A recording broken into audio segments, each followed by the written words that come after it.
How motivated are you? Are you excited that it is a new morning and it is time to wake up and go to work? What is your level of enthusiasm as you hear the alarm clock sound each morning? Many people live life as if it were a drudgery. It's all they can do to force themselves to get up and go to work. They feel as if they are on a treadmill and they wish they could stop it and get off. What will it take to turn things around and turn your feeling of drudgery into a life of daring adventure? Here are 3 elements that could help make the difference in your life. 3 elements of a daring life include, first of all, creativity. Decide to approach your day with newness. Make subtle changes, even in the way you dry your hair, the clothes you wear, the breakfast you eat, the things you listen to on the way to work. Turn off the monotonous news.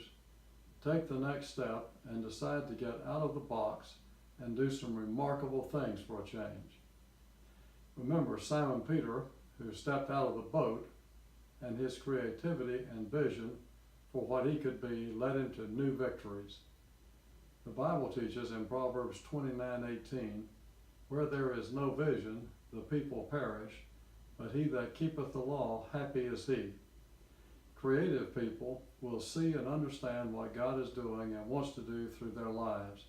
They will be challenged to stretch to the full extent of their capabilities, and if necessary, beyond by the step of faith. Creative people catch God's vision for them. Creativity leads to dreaming different dreams and believing for the new possibilities. Out of God's vision for your life come dreams and then hopes and then goals and then more doing. This is the way out of boredom and into a daring life full of accomplishment. A daring life also includes risk-taking. Once God has stirred you to be creative, you will need to act.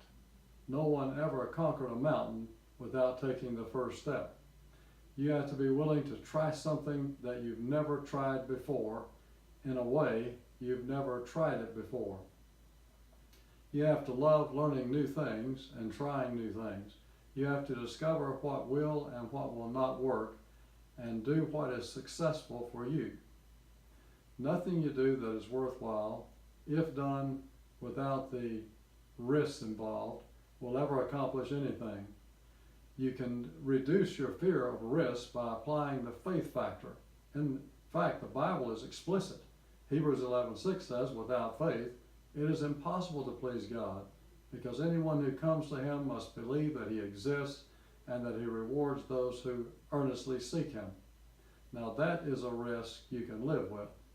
When God is involved, what you perceive as a risk is diminished. What God plans, he prospers. Jeremiah recorded God's word for us.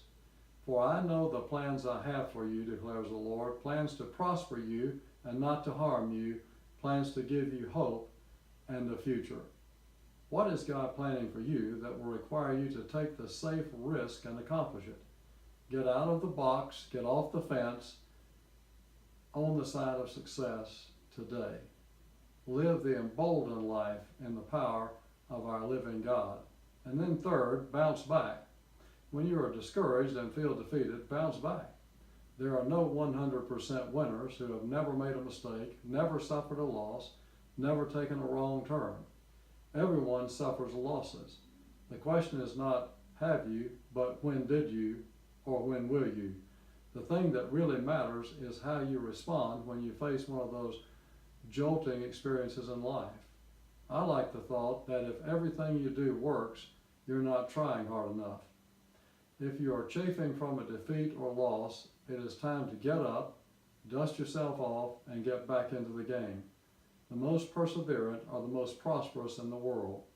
Paul taught his hearers in Galatians 6:9, and let us not get tired of doing what is right, for after a while we will reap a harvest of blessing if we don't get discouraged and give up.